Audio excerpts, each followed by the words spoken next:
Her name was Maggie Bracken, and she was 46 years old the autumn this all happened. I want you to understand something about Maggie before I tell you what she found, because the finding only matters if you understand the woman it happened to. She was not a dramatic person. She wasn't one of those people who go looking for trouble or for attention. She was the sort of woman who pays her bills on the day they arrive, who returns a borrowed ladder cleaner than she got it, who remembers the name of the boy at the petrol station and asks after his mother. Quiet, steady. The kind of person a town leans on for 30 years and never once thinks to thank, because they assume she'll always just be there, holding things up. She'd grown up in a town called Whitlow. Now, I'll not pretend you've heard of it, because you haven't. It sits on the eastern shore of a long, cold body of water called Coldwater Lake, and it's the sort of place where the population goes up in July and down again by September. And the rest of the year it just sits there in the wind, getting on with things. There's a main street with a hardware shop and a diner and a church. And then there's the waterfront, which is really the only reason anybody ever stops in Whitlow at all. People come for the fishing. They've come for the fishing for 100 years. And right there on the waterfront, right at the edge of the public boat landing where the water meets the gravel, there was a little wooden building with a tin roof and a hand-painted sign, and that sign said, Bracken's Bait and Tackle. That was her father's shop, Earl Bracken. And I'll be telling you a great deal about Earl as we go, because the truth is, this is really his story as much as it's hers. He'd just had the bad manners to die before the interesting part. Earl opened that shop the year Maggie was born. 40-some years he stood behind that counter. He sold worms and minnows and lures and line and licenses, and he gave advice whether you asked for it or not. And he let half the town run a tab through the winter when the money was thin, and somehow, year after year, he kept the doors open. He wasn't a rich man. Lord, no. But he was a fixture. If you'd grown up in Whitlow, you'd bought your first fishing license from Earl Bracken, and likely your father had too. Now here's a thing about Earl that you need to file away, because it comes back around. Earl did not trust banks. He did not trust lawyers. He did not trust anybody in a suit who smiled too easily, and he especially did not trust paperwork that other people handled on his behalf. There was a story behind that, an old one, about how Earl's own father had lost a piece of land back in the day. Lost it to a clerical mix-up and a smooth-talking man at a desk, and Earl had watched his father go to his grave, still bitter about it. So Earl grew up with one iron rule. You keep your own papers, you keep your own money where you can put your hand on it, and you trust what you can see and touch, and you're careful with everything else. People in town thought he was a bit of an old crank about it, honestly. They'd laugh about Earl and his cash box and his ledgers, and the way he wrote everything down by hand. They thought it was just an old man being old-fashioned. They had no idea. None of them had any idea what that habit of his was quietly building, year after year, underneath their feet. But I'm getting ahead of myself. Let me bring you back to Maggie. Maggie grew up in that shop. As a girl, she sorted lures by color and counted out night crawlers into little paper cartons, and learned to tie a proper knot before she could ride a bicycle. She loved it, I think, the way you love a thing when you're small and don't yet know there's any other way to live. But you know how it goes. She grew up. She wanted to see something other than Coldwater Lake, and in her 20s she met a man. His name was Glenn Dwyer. And I'm going to try, I really am going to try, to tell you about Glenn fairly. But I'll warn you now, it may not entirely come across that way, because I've thought about this man a great deal, and I have not warmed to him. Glenn was charming. That's the first thing everybody said about him, and it's the thing you have to understand, because charm is how a man like Glenn gets through the world. He was good-looking in an easy way, and he laughed at your jokes a half-second before the punchline, and he made you feel, when he was talking to you, like you were the only person in the room. He came to Whitlow as a young man with a single second-hand boat and a plan to run fishing charters, taking tourists out onto the lake for the day, and he was good at it. People liked being out on the water with Glenn. He told a good story.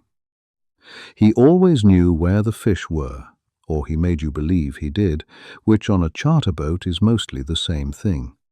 Maggie fell for him. Of course she did. He was everything the town wasn't. He had plans, big ones, always about to come off, always just around the corner. And when he married her, the town thought it was lovely. Earl's girl and the charming young fellow with the boats. People do love a story like that. Earl did not love it. Earl, the old crank, never did warm to Glenn, and he never really said why, except that once, just once, Maggie heard her father say a thing about her husband that she didn't understand at the time. He said, "A man who's always about to be rich is a man who's never quite honest about being poor." And Maggie thought that was just her father being difficult, the way fathers can be about the men their daughters marry. She didn't think about it again for 20 years. They built a life. Glenn's charter business grew. One boat became 2, then 3, then a small fleet. And he set himself up at the marina on the north end of the waterfront, and he put his name on everything in big letters. Dwyer Sport Fishing. Glenn liked his name in big letters. Maggie, meanwhile, kept things steady the way she always had.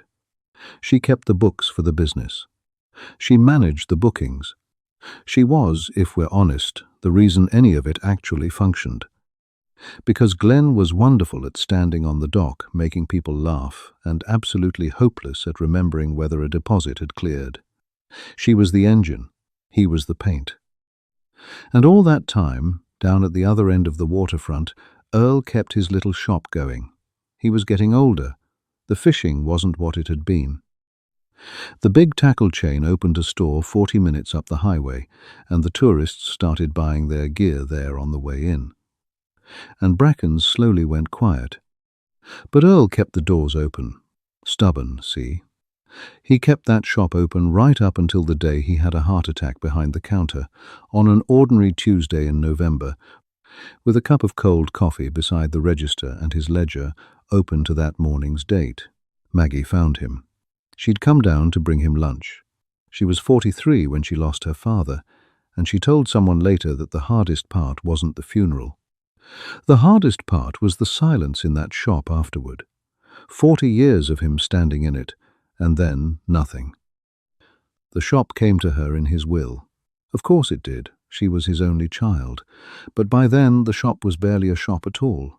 It hadn't turned a real profit in years. The building was old and tired. The roof leaked at the back. The floorboards had gone soft in places, and the whole thing smelled of damp and old bait and her father. She couldn't bring herself to sell it. She couldn't bring herself to run it either. Not really, not with the business to manage.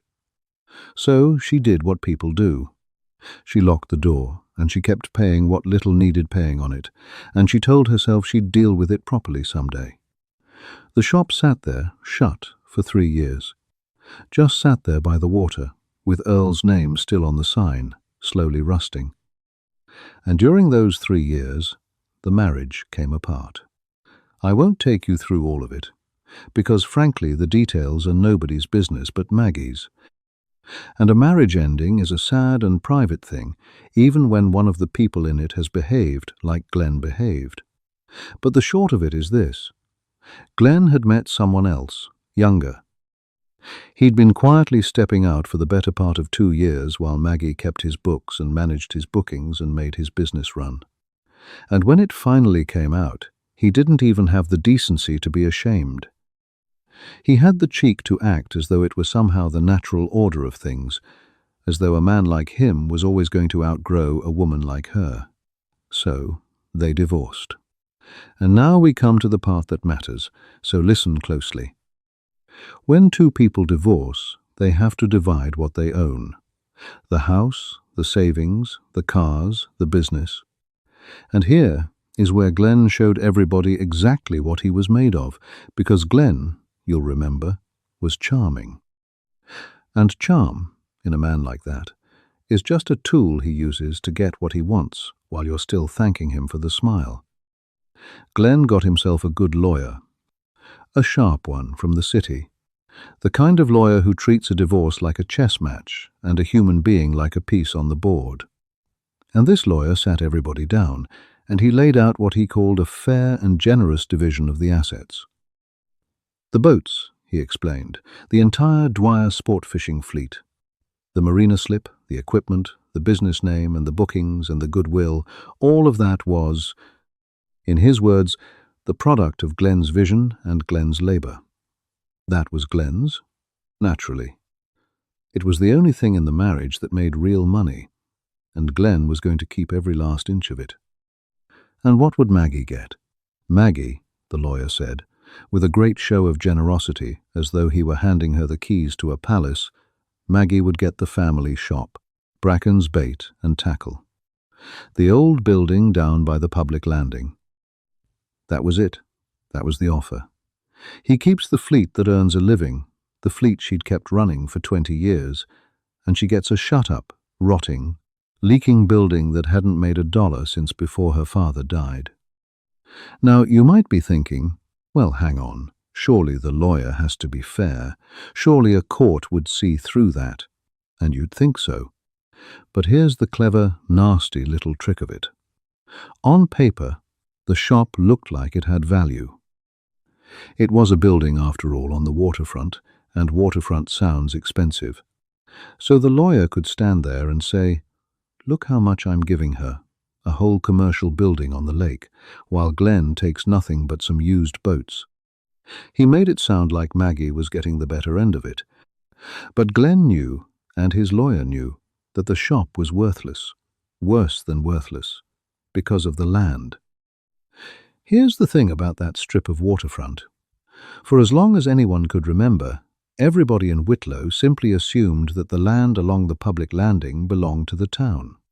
The boat landing was public. The little park beside it was public. And the general understanding, the thing everybody just sort of knew without ever checking, was that the businesses along that strip, including Bracken's, sat on town land. That they leased it or had some old arrangement with the town, and that if the town ever wanted the land back, well, that was that. So the building had a roof and 4 walls, but according to everything anybody believed, it sat on ground that wasn't even Maggie's to sell, which meant the building was worth, the cost of the lumber if you tore it down for scrap, and not a penny more. Glenn knew that. His lawyer knew that. They handed her that shop the way you'd hand someone an empty box and call it a gift. And Maggie was so worn down by then, so hollowed out by the betrayal and the fighting and the shame of it, that she didn't argue. She didn't fight for the boats. She didn't fight for the business she'd built. She just wanted it over. She signed the papers. She let him have it all. And she walked out with the keys to a dead man's shop that, as far as the whole world knew, was sitting on land she didn't even own. The town talked, of course. Towns always do. There were people who felt for her and people who tutted and said she should have fought harder. And there were people, and these are the ones I have no time for, who quietly thought that maybe Glenn had a point, that maybe a man who builds something does deserve to keep it, conveniently forgetting who'd kept the books. And Glenn, for his part, swanned about the marina with his new young companion and his fleet of boats, telling anyone who'd listen how generous he'd been, how he'd given his ex-wife the family shop. What more could a man do? So that's where we are. A good woman, beaten down, given a worthless box of a building as a consolation prize, while the man who wronged her keeps everything that mattered. And if that were the whole story, I wouldn't be telling it to you, because it would just be sad, and there's enough sad in the world without me adding to it. But it is not the whole story, not even close, because Maggie still had the keys to that shop. And one cold morning, a few weeks after the divorce was final, with nowhere in particular to be and nothing in particular to do, she drove down to the waterfront, and she let herself in and she went to start the long, sad job of finally clearing out her father's life. Let me set the scene for you, because I want you to be in that room. It's early. The lake's the color of pewter, and the wind's coming off it hard enough to rattle the old windows. She lets herself in, and the smell hits her first, that smell of damp and old cork and her father. And for a minute, she just stands in the doorway and can't go any further. The shelves are still half-stocked. There's a row of fishing rods on the wall. There's the counter, and behind it the old register. And beside the register, still sitting there after 3 years, her father's last ledger, open to that final Tuesday in November. She made herself get to work. She started simple. She started boxing up the stock, the lures and the line and the little tins of bait hooks, deciding what could be sold and what was just rubbish now. And as she worked her way toward the back of the shop, she came to a spot near the storeroom door where the floorboards had always been soft, even when she was a girl. Her father had laid a square of old carpet over it to stop people catching their feet. She remembered him doing it. She pulled the carpet back. And the boards underneath were worse than she'd thought, properly rotten, gone spongy with damp, and she figured she'd better pull them up before someone, meaning her, put a foot through them. So she fetched her father's old pry bar from behind the counter, and she knelt down, and she started to lift the rotten boards. The first board came up easy, soft as bread. The second, the same. And under them was the dark, cobwebbed crawl space you'd expect, the underside of an old building, packed earth and cold air. She nearly stopped there. There was nothing to see, but something, she said later she could never explain what, made her reach for her phone and shine the light down into the gap. And the light caught a corner of metal. Down in the crawl space, sitting on a flat stone that had been deliberately set there to keep it up off the damp earth, wrapped in a sheet of heavy oilcloth gone stiff with age, was a box, a steel box, grey, military-looking, the kind of thing with a proper latch and a handle on the top, and it had been placed there. That was the thing she understood straight away, kneeling on her father's floor with her heart starting to go. This wasn't lost or dropped or forgotten. Somebody had wrapped this box up, careful, and reached down into the dark and set it on a stone where the damp couldn't reach it, and then laid rotten-looking boards back over the top so that nobody would ever think to look. It took her a while to get it out. She had to lie flat on the floor and reach down with both arms, and it was heavier than she expected, a good dead weight to it, and she dragged it up through the gap and set it on the floorboards and just knelt there, looking at it for a long moment, breathing hard, not yet daring to open it. She knew the latch, though. She recognized it. It was the same kind of latch as on her father's old cash box, the one he'd kept behind the counter all those years, the one the whole town had laughed at him about. She worked the latch. It was stiff, but it gave, and she opened the lid. And I think this is a good place to pause for just a moment, because I want to ask you something. If you're enjoying this so far, if you want to know what was in that box as much as Maggie did, would you do me a small kindness and tap the like button? And if you haven't already, subscribe to the channel. It genuinely is the thing that keeps these stories coming, and it costs you nothing but a second. Right. Thank you. Now, let me tell you what was in the box. Money. That was the first thing. Cash. Banded bundles of it, old notes and newer ones, packed down tight, and Maggie's first thought, her honest first thought, was simply that it was a great deal of money to be sitting under a floor. She didn't even count it properly at first. She just stared at it. Later, when she did count it, it came to a little over $60,000. $60,000 that her father had squirreled away, a bit at a time, across years and years, never trusting it to a bank, keeping it where he could put his hand on it, just exactly as he'd always said you should. And I'll be honest with you, $60,000, sitting in that box, would have been a story all on its own. For a woman in Maggie's position, freshly divorced with next to nothing, That money was the difference between sinking and getting her feet back under her. She could have taken that and closed the box and walked away, and it would have been the best morning she'd had in years. But the money was not the point. The money was just the thing sitting on top.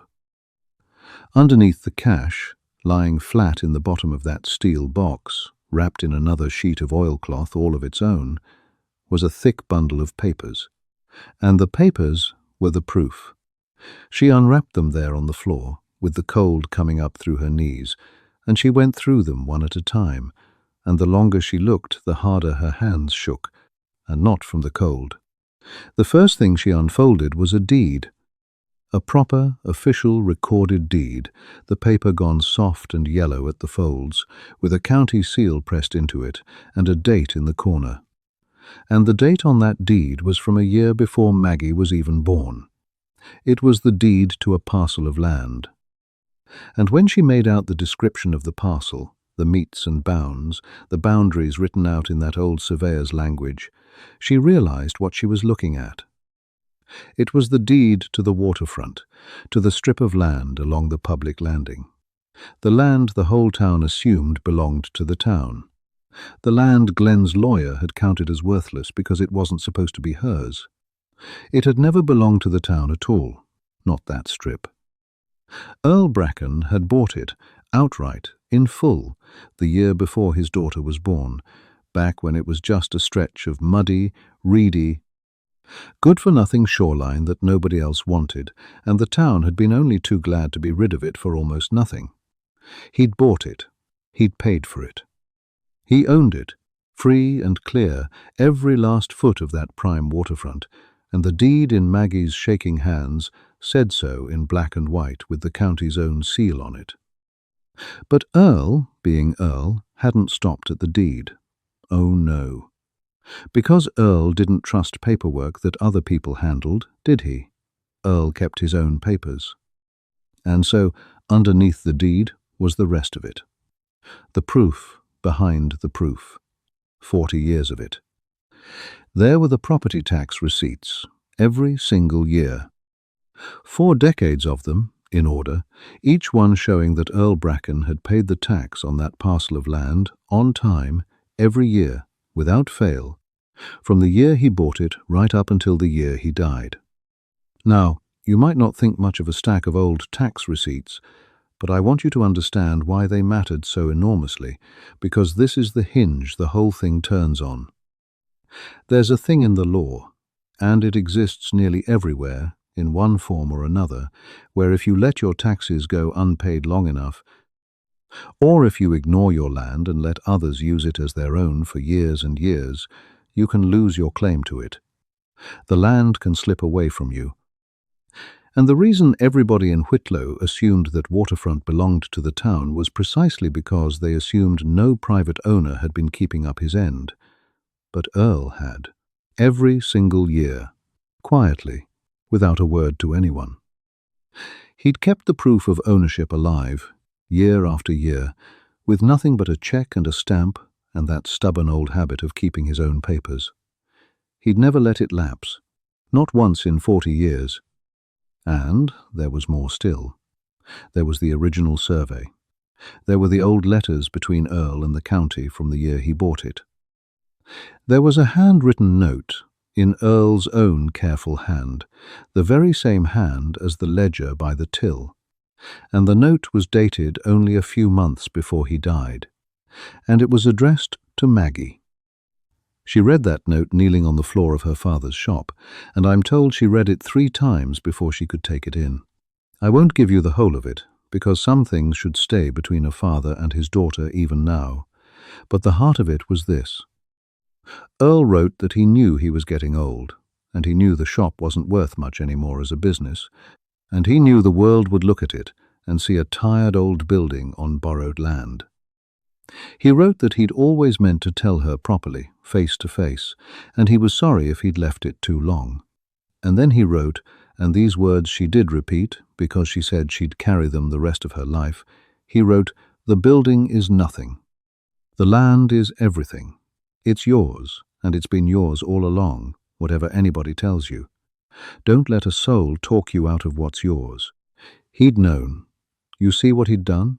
He'd known the world would undervalue that place. He'd known that one day his quiet, steady daughter might be handed that shop and told it was worth nothing. And he'd reached out from beyond the grave, from under a rotten floorboard, to tell her the truth. He couldn't have known about Glenn. He couldn't have known about the divorce, about the lawyer, about exactly how it would go.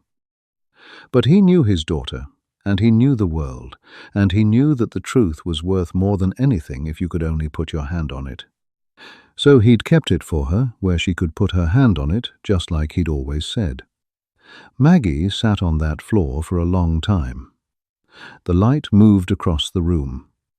The lake went from pewter to a hard, bright silver as the sun got up over it. And somewhere in that long while, sitting there with $60,000 and 40 years of proof in her lap, she stopped being the beaten-down woman who'd signed away everything just to make the fighting stop. I'm not saying the hurt went away. It doesn't, that sort of hurt. But underneath the hurt, something else came up, something hard and quiet, and very much her father's. And it was this. The land was hers.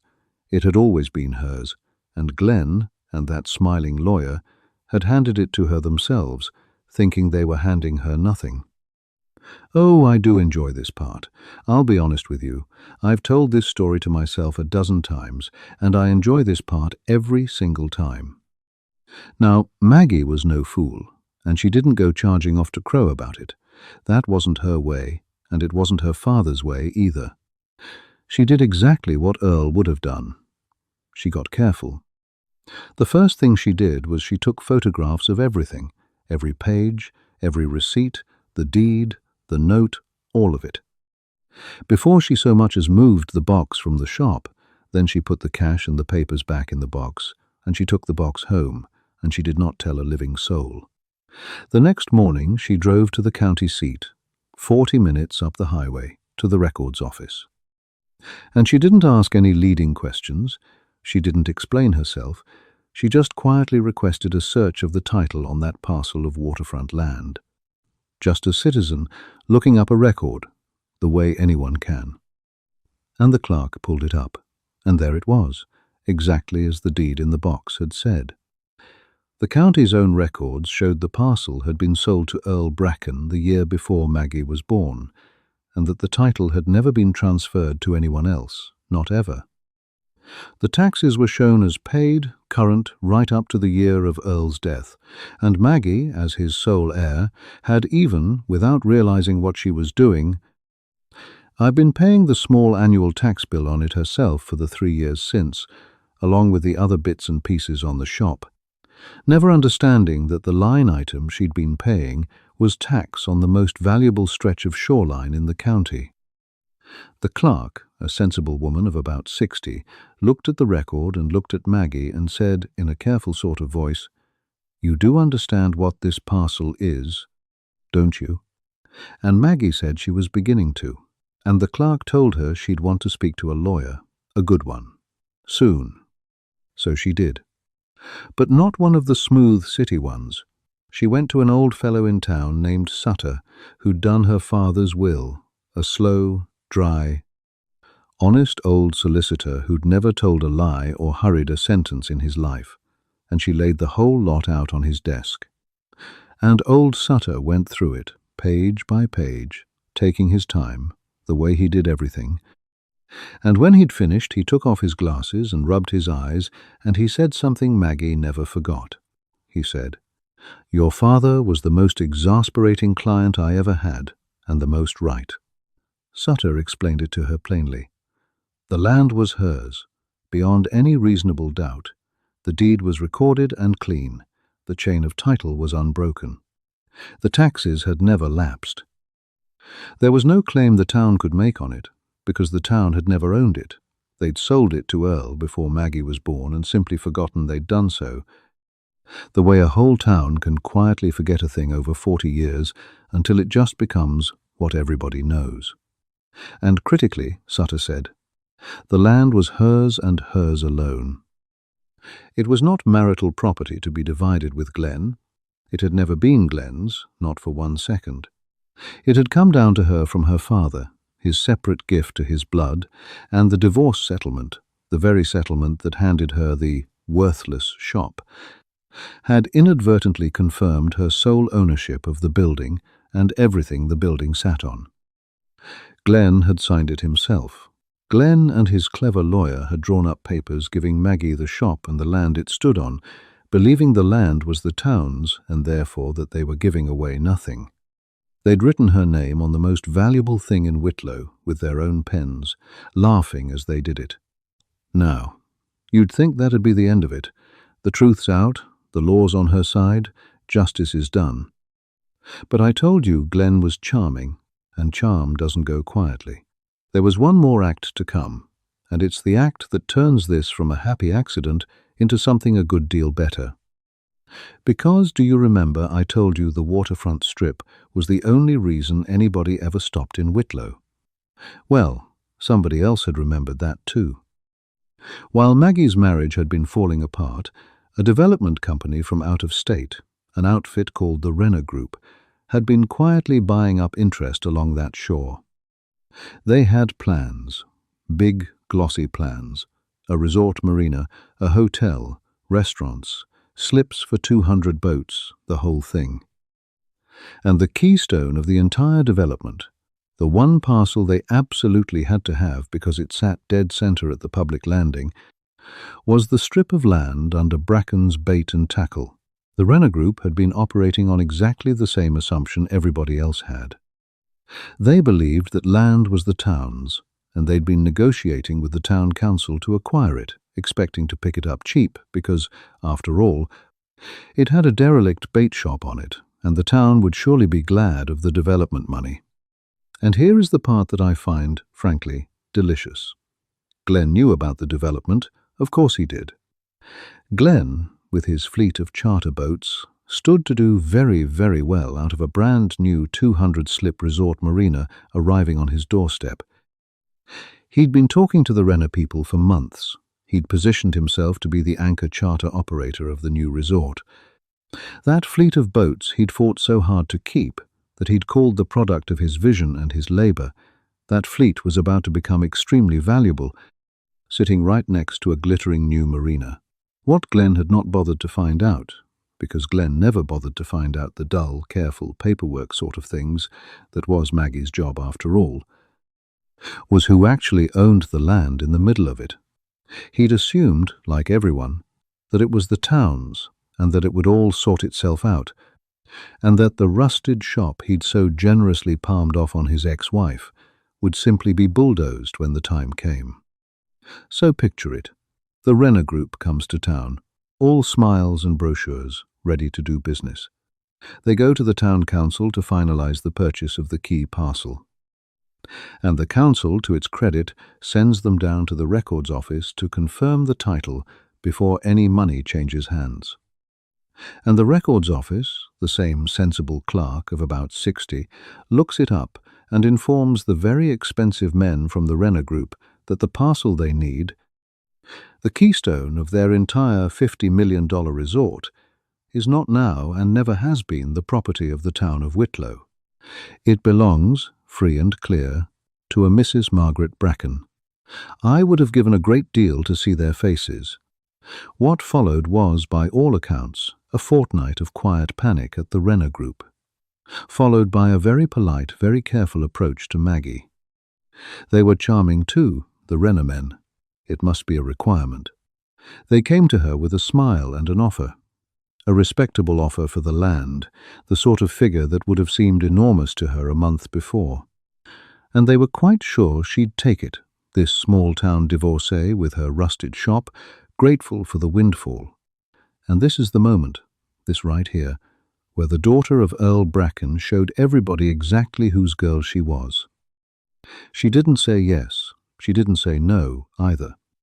She thanked them politely, and she told them she'd need time to consider, and she took their offer straight to old Sutter. And Sutter, dry as ever, explained to her the thing the Renner Group was praying she didn't understand, which was that they didn't have a development without her land. Not a reduced development, none. Their entire plan, the hotel, the marina, the $50 million, all of it pivoted on the one parcel that she, and only she, owned. She wasn't a small player they were doing a favor. She was holding the single most important card in the entire deck, and they knew it, and they were betting she didn't. She did, though. Because her father had taught her, with a steel box and 40 years of receipts, that the land was everything and the building was nothing, and that you should never, ever let a soul talk you out of what's yours. So Maggie went back to the Renner Group, and she didn't gloat, and she didn't get greedy, because that wasn't her way. But she negotiated, with old Sutter at her side, from a position of absolute strength, and what she ended up with was not the polite little windfall they'd first offered. It was a sum of money I'm not going to name, because it's nobody's business, but I'll tell you it had a comma in it that the first offer did not. And it changed her life, and would have changed her children's lives if she'd had any. And she didn't just sell and walk. She wrote conditions into the deal. She made them guarantee that the public boat landing stayed public, forever, written into the title so no future owner could ever close it off, because that landing had belonged to the town in spirit for 100 years, and she wasn't about to let a hotel take it. And she made them preserve and move her father's shop, the actual building, board by board, to a little spot of its own at the edge of the new development, restored, with the old hand-painted sign, Bracken's Bait and Tackle, kept exactly as it was. Now, I know what you're waiting for. You're waiting to hear about Glenn.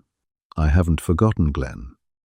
When the news got round Whitlow, as news does, that the worthless shop Glenn Dwyer had so generously handed his ex-wife was in fact the keystone of a $50 million resort, and that Maggie Bracken had owned the most valuable land in the county the entire time, and that she'd just sold it for a fortune while keeping the right to protect the landing and her father's shop.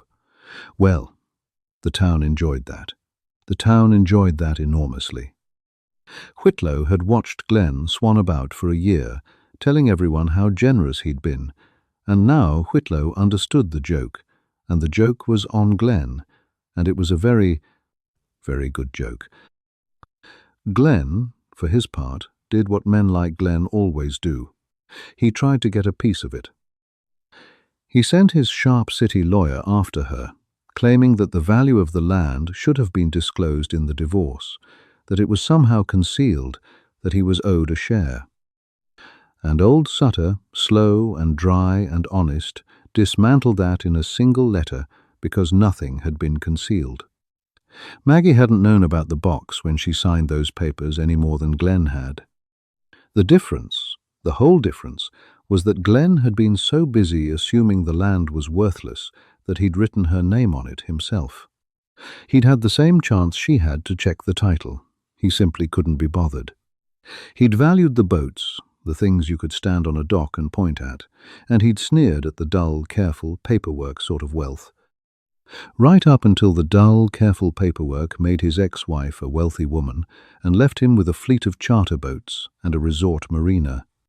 He no longer had any special claim to, because the woman who'd sold them the land had made very sure his name was nowhere in the deal. And here's the quiet, last little turn of the knife, and it's the bit Earl would have liked best. The Renner Group, once they understood who actually held the power on that waterfront, didn't need Glenn the way Glenn had needed them. He'd been counting on being the anchor charter operator, the big man of the new marina.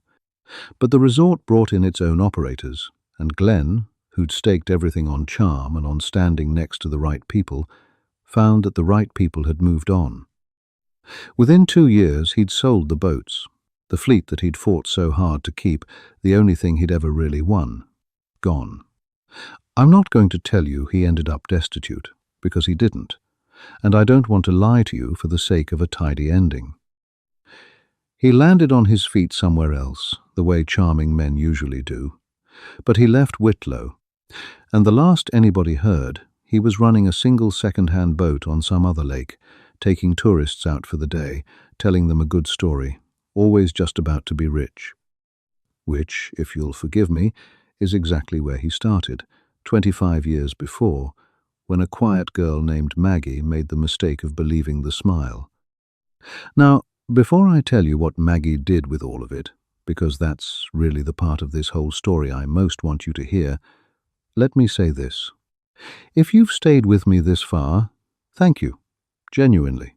It means a great deal. And if you'd like to hear more stories like Maggie's, do please subscribe to the channel and give this one a like. It really does help more than you'd think. So, what does a woman like Maggie do with a sum of money like that? Well, I'll tell you what she didn't do. She didn't leave Whitlow. Everybody thought she would. Everybody assumed she'd take the money and go somewhere warm and never look at Coldwater Lake again, and nobody would have blamed her. But she didn't. Because Whitlow was her father's town, and the shop was her father's life, and the money, in the end, was her father's money, every dollar of it earned across 40 years of a man standing behind a counter, selling worms to tourists, and writing it all down by hand. The first thing she did was reopen the shop. The restored one, board for board, at the edge of the new development, with the old sign. Bracken's Bait and Tackle. Open again, for the first time in years. And it wasn't a money-making thing, you understand. She didn't need it to be. It was something else. It was a place. She put her father's last ledger in a glass case by the door, open to that final Tuesday in November, so that people could see his handwriting. She kept the worms and the line and the licenses, because the resort might bring in 200 fancy boats, but a child should still be able to buy his first fishing license from a real shop on the real water, the way her father had wanted. And then she did the thing that, when I first heard it, made me put the whole story away and think about it for a good long while. She set up a fund, a quiet one, in her father's name, and the fund did one simple thing. It paid the property taxes, for 1 year, for anyone in Whitlow who owned a little bit of land or a little bit of a home and had fallen behind and was about to lose it. Just the taxes. Just enough to stop the land slipping away from people who'd worked their whole lives for it. Because Maggie understood, better than anyone alive, what it meant to nearly lose what was rightfully yours simply because you didn't have the proof or the money, or somebody in your corner who'd kept the careful, boring, unglamorous papers in order. Her father had stopped that happening to her from beyond the grave with 40 years of receipts. And so she set about quietly stopping it happening to other people, one tax bill at a time, in his name. She never made a fuss about it. Half the people she helped never even knew where the money had come from. They'd just get a letter saying their taxes for the year had been taken care of, anonymously, with the compliments of a friend. Which, if you remember the kind of man Earl was, the kind who let half the town run a tab through the winter and never said a word, you'll understand was the most fitting thing his daughter could possibly have done with his money. I think about Earl Bracken a lot, you know, this old crank in a tackle shop that the whole town laughed at, writing everything down by hand, keeping his money where he could touch it, paying a tax bill every single year for 40 years on a strip of muddy shoreline that everyone else had forgotten he even owned. People thought he was a relic. They thought he didn't understand the modern world with its banks and its lawyers and its men in suits who smile too easily. But he understood something they didn't.